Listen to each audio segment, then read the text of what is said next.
Welcome to Successful Living with Bill Knapik. Every week we talk about success and everything that goes along with it. You'll learn the principles of success, how to achieve success, and learn to overcome challenges that may be getting in the way of success in your life. You'll hear from Bill Knapik, a radio personality and business development expert, along with insight from special guests. If you're ready to find your path to success or take the success you're enjoying to the next level, stay tuned. Successful Living with Bill Knapik is on right now. And welcome to the show, Successful Living with Bill Knapik. I am Bill Knapik, and today's Successful Living with Marc Cameron. He is the author of the most recent Tom Clancy novel. The novel is called Oath of Office, another tremendous Jack Ryan novel. Marc Cameron, welcome to the show.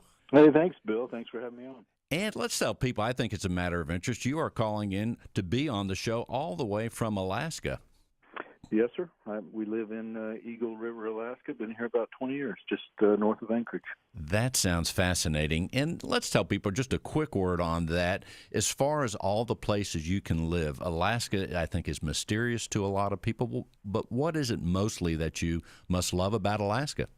You know, I used to joke when I was with the Marshal Service, and I'd have folks from D.C. come and visit that we had to kill whatever we were eating for lunch up here. It's a very wild place. You know, Anchorage is a big city like any other big city, but you go an hour outside of town and you're basically, as they say, step out of the RV and into the food chain. It's still pretty wild, and we like that. My family likes that. Probably a tremendous place for inspiration and to conduct your writing on this massive basis. Oh, certainly. I spent a lot of time writing out in a couple of cabins of friends of mine, and then some Forest Service cabins, and then staring out my own front window. It's a good place to live. It's about 20 degrees now. It was down in the low single digits last week, but it's a beautiful summers and beautiful winters. There's a lot to like about all the seasons here. Great scenery. And let's tell people, you are a retired Chief Deputy U.S. Marshal and 29-year law enforcement veteran. So you bring that knowledge and experience to your novels.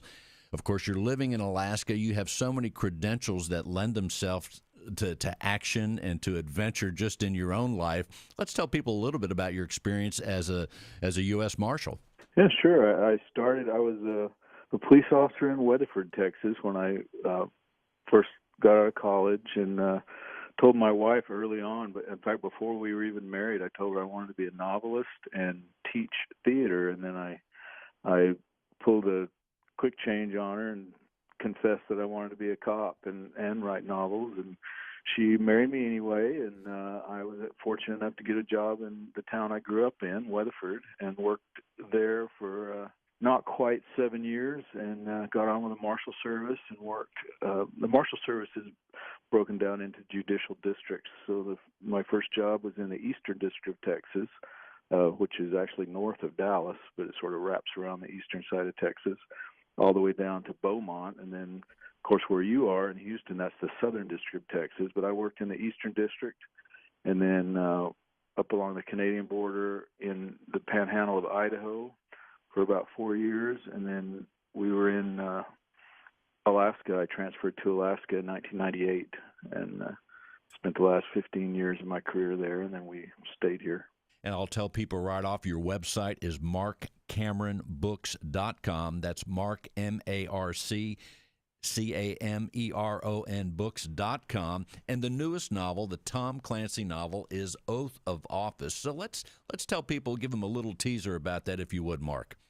Yeah, you know, early on, the publisher or the editor at Putnam that publishes the Clancy novels, we had a long talk because there was a lot of stress, if you will, because I've always been a Clancy fan since the Hunt for Red October, and so there's a lot of stress about trying to imitate or copy Tom Clancy, which I do not try to do, but I do try to be true to his characters. And so this new book is about characters that longtime Clancy fans are familiar with. Jack Ryan is the president now. You know, Dean Chavez, John Clark, Mary Pat Foley, characters that Tom Clancy created and have really become part of the zeitgeist of the United States. We talk about Jack Ryan a lot, and what kind of a good guy he is. He's an incredibly fun character to write. So in this particular book, Oath of Office, Jack Ryan is the president, and probably the best descriptor of the book would be in the very beginning. He's talking to his newly appointed Secretary of Homeland Security, and he asked him offhand in the Oval Office. President Ryan says, "What scares you? You're new to this job. You've looked over all your briefing material. What scares you?" And the new Secretary of Homeland Security says, "Well, three things, Mr. President." And Ryan, he's intrigued by that. He said, "Well, what three things?" And the Secretary says, "Any three, if they happen at the same time." And so that's the premise of the book, is kind of a sudden onslaught of many things, and government, presidents, especially Jack Ryan, handles a lot of things, kind of spins a lot of plates at the same time. And in this particular situation, it's what looks like a Persian Spring in Iran, a floods in the southeast, flu epidemic going on in the United States, and some Russian bots or bots from all over the country, from all over the world, actually, that are basically spreading some discontent about President Ryan himself. In each of the scenes, and I like all the scenes, but I really like when we are in the White House with Jack Ryan. Like, I forget which chapter it was. I'm not finished with the book, but where it opens up and it starts out in the White House. Right there, the scene is set. But give people an idea, as you describe any of the scenes, to be so talented to write these kinds of books, or any book in a great way, what are you thinking about when you look at the blank page and you're creating scenes where you're bringing all the readers, and each reader has his own or her own interpretation, but you bring the reader into the world that you're creating, but you're starting out with a blank page. What are you thinking about to describe it so people are attracted to it and want to be involved and want to continue reading? Well, thanks for the kind words, first of all. But really, that's a good question. I see a novelist, especially writing books like this that are so grounded in reality, but still have to be, I don't want to say over the top, but they still have to be large enough in concept that makes them interesting to read about.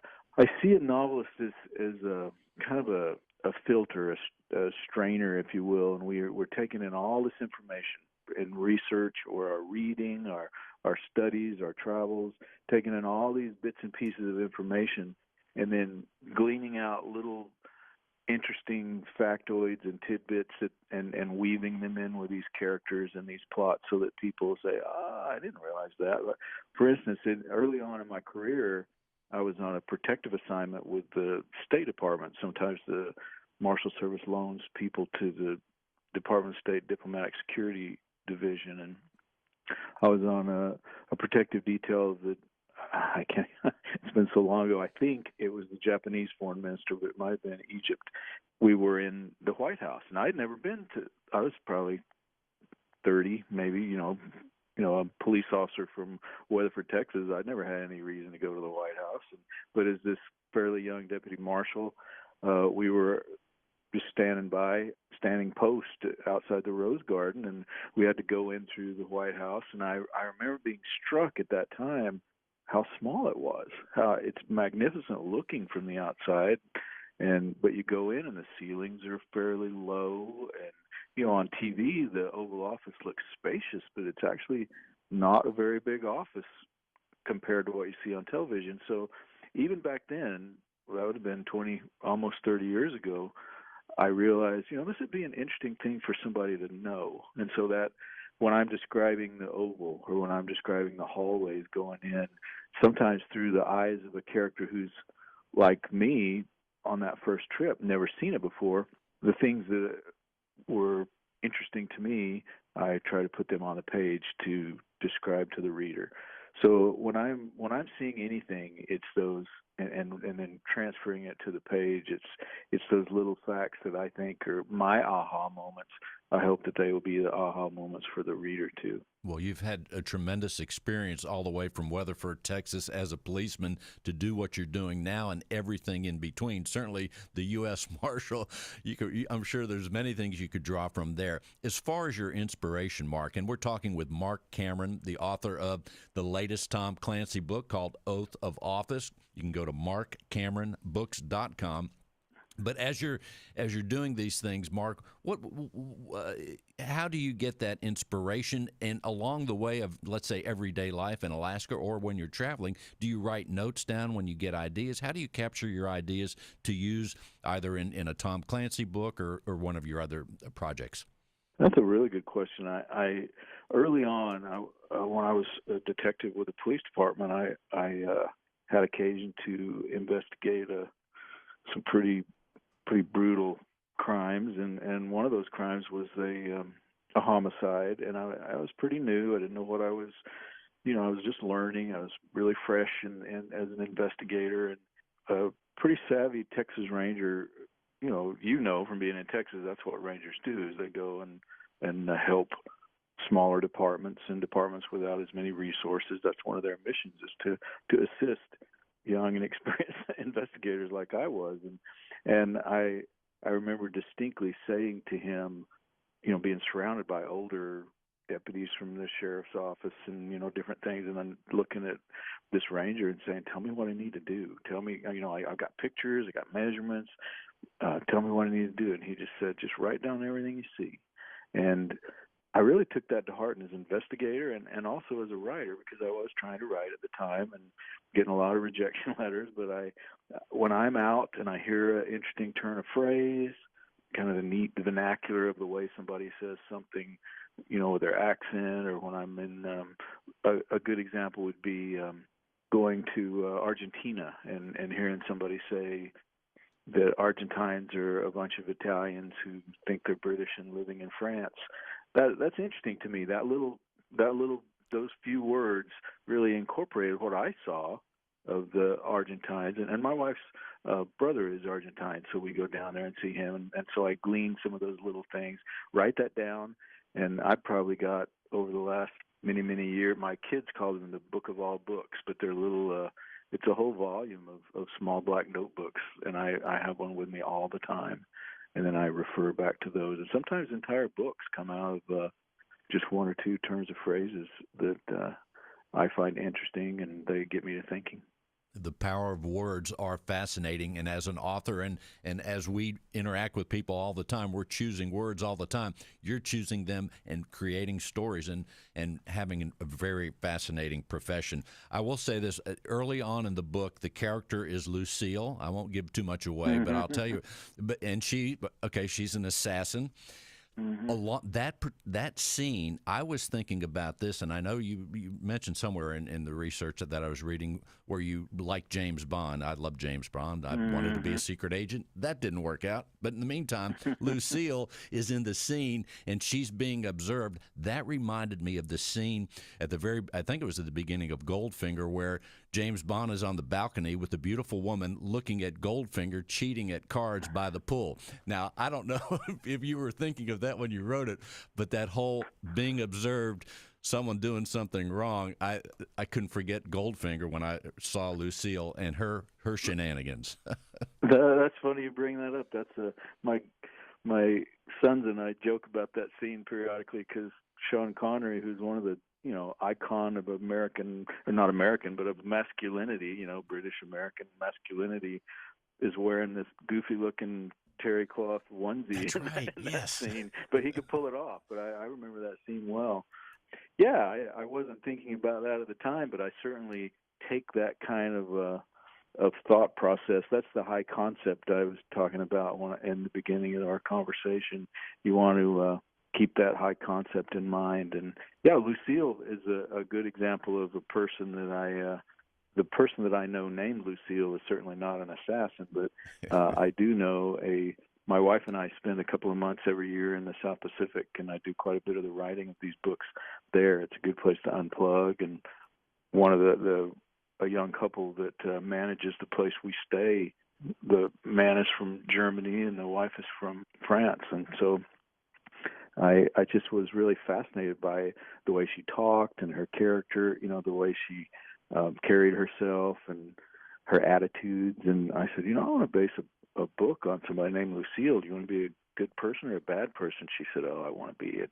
I want to be an assassin. And I said, okay, that's going to be perfect. So certainly not the same person, but Lucille Fournier is inspired by the Lucille that I know. Very nice. And before we get too far, I want to tell people they can actually meet you very soon right here in Houston as you're out on the book tour. Oath of Office, the latest Tom Clancy novel by Marc Cameron. We're talking with Marc right now. They can go right here in Houston to Murder by the Book. Just Google that. You'll get the address, Murder by the Book, coming soon, Wednesday, the 28th, the week after Thanksgiving. You can meet Marc. Get a book at 6:30 p.m. there at Murder by the Book. That's right, Marc? Oh yeah, and I'd love to have folks stop by, and we have some time after the signing to chat usually, and I really enjoy it when folks want to stop by and talk about the books and writing and that sort of thing. And let's tell people some of the other things that you write: the Tom Clancy novel, Oath of Office, but also you have a character, Jericho Quinn. I started writing westerns because I was a policeman in Texas, and then horseshoer and that sort of thing. And so I started writing westerns, and then I was talking to my literary agent, and I really wanted to write thrillers and suspense novels. And so I pitched this idea for a Air Force Special Operations guy and Office of Special Investigations, and a little bit over the top, more of a graphic novel in print, if you will. It's certainly not a graphic novel; it's a regular thriller, but it's a lot more over the top in concept than the Clancy books. I ride motorcycles. My son is a Air Force Academy grad, and I'm a martial artist. One son speaks Japanese, another speaks Mandarin. Foreign languages are a big thing in our home, and so I just incorporated all these things into this one character, and so that's the Jericho Quinn series. And then I have a new series about a deputy U.S. Marshal based in Alaska. That's the first book. His name's Arliss Cutter, and the first Arliss Cutter novel comes out in hardcover from Kensington in February of next year. Well, as you are busy writing all these books and keeping these characters straight, I guess, and staying organized, do you have time to read other books? I read all the time, but what I try not to do is read the type of book I'm writing at the time while I'm writing, because I don't want to get derivative, and it's too easy for me to read a Mark Graney book, for instance, while I'm writing a Jericho Quinn book, and they're so similar as far as the genre that I don't want to think, wow, that's a really cool fight scene, and then subconsciously put in the same sort of elements to a fight scene in my book. So I try to space them, and if I'm writing a mystery, I read a thriller. If I'm writing a thriller, I'll read a mystery. And then I read a lot of nonfiction. I read a ton of foreign policy, foreign affairs, The Economist. I want to draw my own conclusions about the world around me instead of, hearing it from others, and it helps me in my plotting as well. And if someone were visiting you in Alaska, let's say I took a trip to Alaska, and you're going to say, Bill, there's a great restaurant up here I want to take you to. What restaurant would we go to, and what would be, let's say, one of two entrees that we would have in Alaska that you would say are really great? Our favorite restaurant, I think, to take people to in Alaska is a place called Simon and Seifert's. It's right down kind of overlooking Cook Inlet in Anchorage, and I always, whenever I take people and whenever my wife and I go ourselves, I always get the halibut cheeks. It's like a part of the halibut up by the gill that's very tender and flavorful. But that's my go-to restaurant and my go-to place, my menu item. And that sounds really good. And as far as your writing discipline, Marc, do you write the same time every day? Do you write when it strikes you? How do you do it? Well, I write pretty much every day I'm constantly. I don't. I think there's very rarely a moment that I'm not.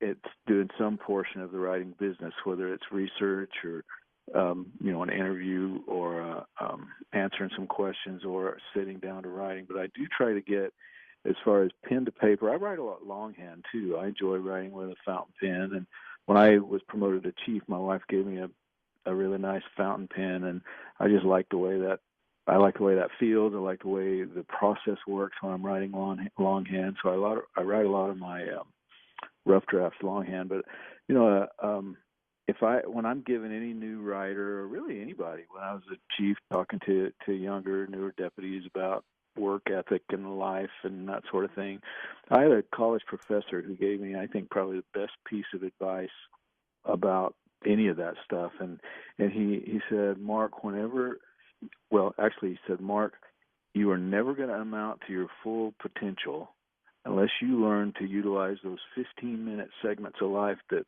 other people waste. And particularly as a deputy marshal, we're all over the place. We're jacks of all trades. We might be moving prisoners. We might be sitting at the airport waiting on a protectee, or putting the protectee on an aircraft and then waiting for the plane to take off. They're safely tucked in on the airplane, but we can't leave until wheels up. So it's either go, go, go or downtime. And so consequently, I had a bit of time over the course of my career to fill up a notebook. And while others might play Angry Birds on their phone, or tic-tac-toe, or even read a book, I was writing stories, even if it was just for 15 minutes at a time, and not wasting those moments. So I actually owe a lot to that professor for that little tiny bit of advice. That is great advice for everybody. And say, Mark, with the last minute or so, what else would you like people to know? Well, I hope they read the books. I think probably the biggest criticism I get is that I'm not Tom Clancy, and I'm fully aware of that. Neither am I. What I hope to be, and I don't try to be Tom Clancy, what I hope to do is stay true to his characters, because I've been a fan since the beginning, and I want to write those same characters and write a Marc Cameron book in the spirit of Tom Clancy, and I hope people take a look at it anyway and enjoy them, because I sure enjoy writing them. And thanks for having me on the show, Bill. I really appreciate it. It is my pleasure. The website is markcameronbooks.com, M-A-R-C, cameronbooks.com, and you can meet Mark. That's going to be super awesome, November 28th, right here in Houston at Murder by the Book at 6:30. You can meet him. Hopefully you buy the book there, or buy it in advance by going to the website or anywhere else where books are sold, markcameronbooks.com. Mark, thank you so much for being on the show. I'll look forward to meeting you. Hey, same here. Thanks a million. And you've been listening to Successful Living with Bill Knapik, and today with Marc Cameron, the author of Oath of Office, the latest Tom Clancy novel, markcameronbooks.com. Thank you so much for listening, and we will see you next week. Just go to radiobill.net for more information. And thank you, Marc Cameron. Hey, thanks a million.